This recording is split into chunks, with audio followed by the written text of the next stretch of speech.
اهلا بيكم في فيديو جديد.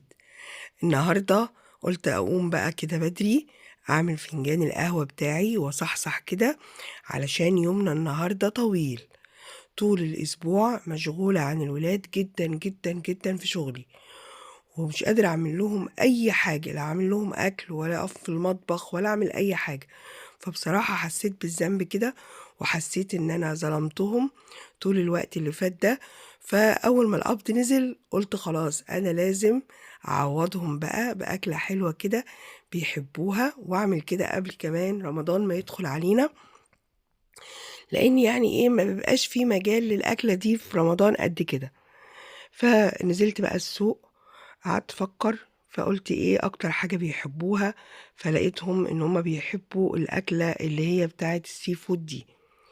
فلقيت انواع بقى واشكال من الجمبري والجندفلي والصبيط واللي هو المرجان والحاجات دي كلها، وقشر البياض والكابوريا. فبصراحة انا ايه قلت هعمل ايه توليفة حلوة كده، بس مش في دماغي انا المنتج النهائي هيبقى ايه الصراحة. فجبت بقى كابوريا، جبت كيلو، الكيلو ده ب100 جنيه. طبعا جبت كمان كيس اللي هو الجندوفلي ده، جبته ب80 جنيه. وجبت كيلو جمبري بكام ب300 جنيه كيلو ده. هو جمبري يعني مش صغير ومش كبير قوي، مش جامبو. وجبت كمان المرجان القمر ده، جبته ب150 جنيه الكيلو. وجبت قشر البياض بكام، جبته القطعة دي جبتها ب215. فجبت الحاجات دي وقلت بقى ايه هرجع البيت وافكر ومخمخ واشوف هعمل ايه واعمل ايه جنب ايه وكده. تمام تمام. احنا كام؟ احنا 6 افراد. كفاكوا الاكل ده، كفانا جدا جدا جدا، وهتشوفوا بقى. وكان مشبع وجميل، ورغم ان السمك بيتهضم بسرعة واحنا بناكل كنا شبعانين جدا، بس قاعدين نقول ايه على السفرة، لا ده احنا ايه هيتهضم بسرعة وهنجوع شوية كده وبتاع. بالعكس، بجد بجد أكلة مشبعة وجميلة جدا، محتاجناش نتعشى ولا أي حاجة. وبعدين بيني وبينكم برضو أنا قلت إيه، يعني من وقت للتاني كده احنا ايه نشيص الولاد كده بحاجة بيحبوها، تعمل جو في البيت أحسن ما نخرجهم بره. يعني أنا لو خرجتهم بره عشان أكلهم أكلة زي دي، مش هتقل عن 3-4 آلاف جنيه أو 5000 جنيه كمان. تمام. فاستعنت بالله بقى ودخلت عشان انضف السمك. طبعا المرجان، انا عايزه اقول لكم، الاولانيه دي نضفتها وقطعت راسها وفتحت بطنها وشلت القشر، بس بصراحه رجعت قلت ايه، لا خساره ان انا اعمل كده، لان بطنه نظيفه جدا جدا جدا وراسه حلوه جدا، مش لازم ان انا اشيلها، مش هتزفره يعني، مش ريحته زفره ولا اي حاجه. المرجان ده بيتغذى اصلا على الجمبري، يعني اللي فتحتها دي انا شفت جواها جمبري، فبطنه نضيفة جدا وطعم لحمه زي الجمبري. فقلت خلاص انا هشيل القشرة بس واسيب واللي هو الحاجات الخارجية اللي هي الزعانف وكده، واسيب السمكة بحالها كده. وبعدين بقى ايه الجمبري، قعدت افكر اقشره ولا اسيبه بقشره واشيل الكيس الرملي ده. المهم وصلت في النهاية ان انا قشرته، بس لازم تشيلي الكيس الرملي اللي هو في الظهر ده. طبعا انا مسرعه الفيديو عشان ما اطولش عليكم، لان الفيديو ده بصراحه عايز يتشاف من الاول كده للاخر، علشان الطريقه والافكار اللي اتعملت بجد بجد تستحق اللايك الحلو منك، وتستحق التعليق الجميل، وتستحق كمان ان انتي تقوليلي تسلم ايدك. طبعا الجندفلي او البقلاويز او بلح البحر زي ما بتسموه، بس ده طبعا جندوفلي، لازم تنقعيه كتير في المية عشان يفتح بقه كده، وتبدأي ان انت ايه المحارة دي لما تفتح تغسليه من الرمل اللي جوه. لكن لو ما فتحش خلاص تبقى بايظة. تمام. تصبروا عليه لغاية ما ايه ما يفتح. وغسلت كمان اللي هو البياض، قشر البياض، ومنه بقى كانت عملت لي التوم بتوريه لكم. وبعد ما غسلت الحاجة ونقعتها، دخلت بقى ايه علشان اجهز بقى. كنت جايبه الكيسه بتاعه الخضار الحلوه دي، كان في حد في السوق بيبيع خضره بس، فتخيلوا بقى لقيت عنده الخضرة دي ريحتها فظيعة، ولقيت عنده كرفس، ولقيت عنده كزبرة وبقدونس وشبت وبصل، وجبت الحاجات دي منه وفلفل الوان. وقلت بقى ايه اما ابدا اعمل بقى ايه الاكل كل ده، وانا لسه انا هعمل التتبيله وقاعده محتاره. طب انا اعمل ايه؟ كنت ناويه احط البياض كله، اعمل شوربه سي فود واحط البياض كله في شوربه السي فود. رجعت قلت لا، انا هاخد بس جزء منه والجزء التاني اقليه. وبعدين قلت البتاع الصبيط، الصبيط ايه، انا ما جبتش الصبيط اصلا. المرجان هقليه طبعا، والجمبري هعمل فيه ايه؟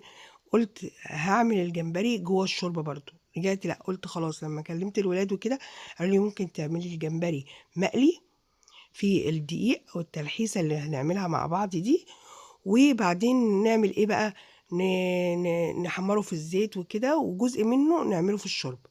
بحيث ان الكابوريا كمان بقيت محتاره في امرها، يعني اعملها لوحدها، ولا الرجول اعملها في الشوربه وهي اعملها لوحدها بفلفل ومش عارفه ايه وكده، ولا اعمل ايه.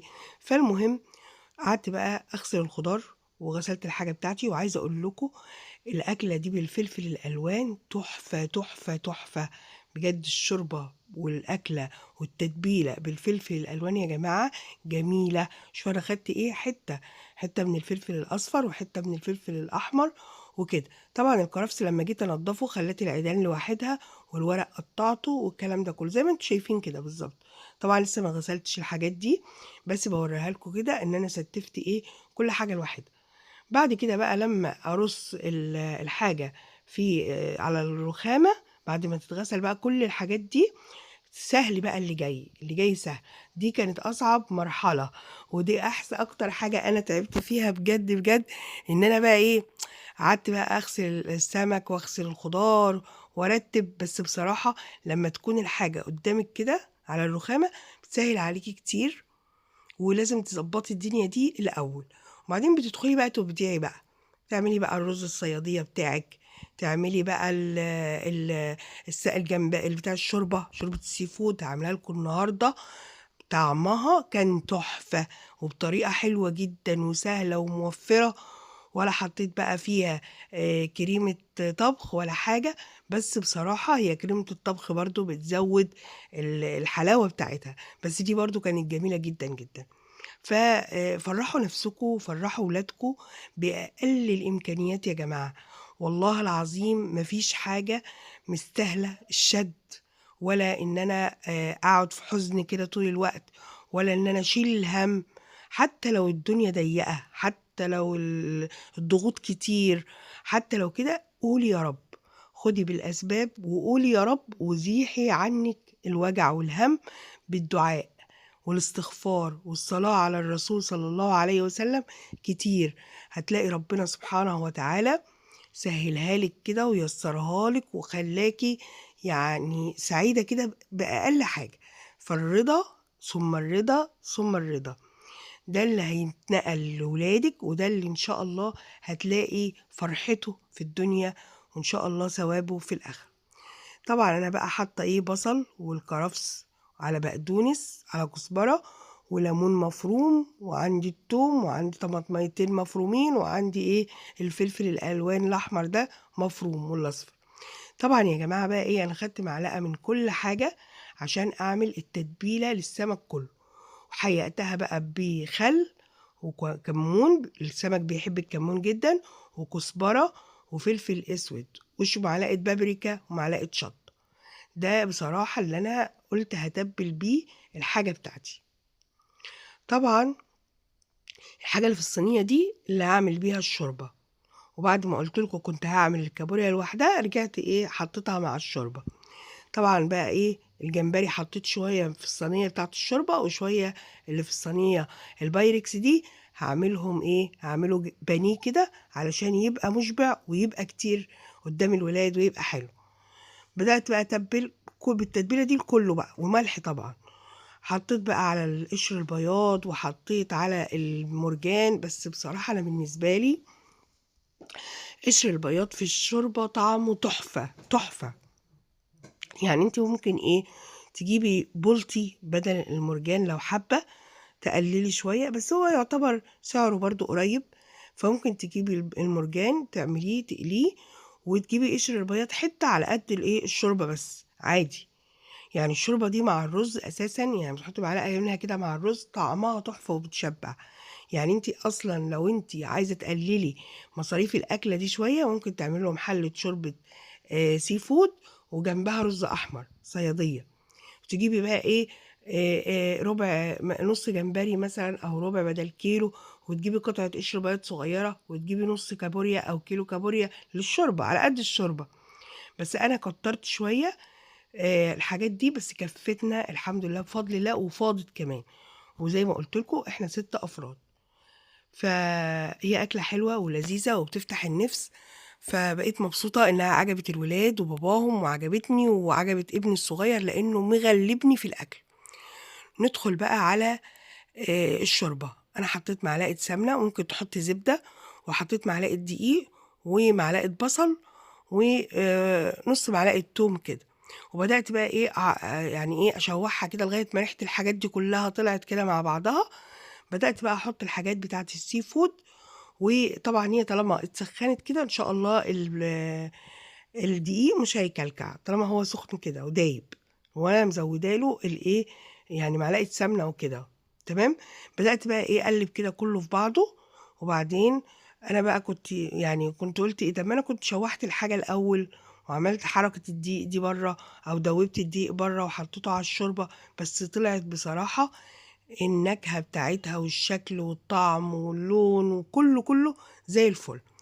هقول لكم بس التكة وحيدة كانت ناقصاها اهي، طلعت عندي جميلة جميلة. ومعلقة بقى كرفس كده، او الخلطة اللي هي معمولة دي انا متبلة بيها الصينية اللي فيها حاجة السي فود قبل ما احطها.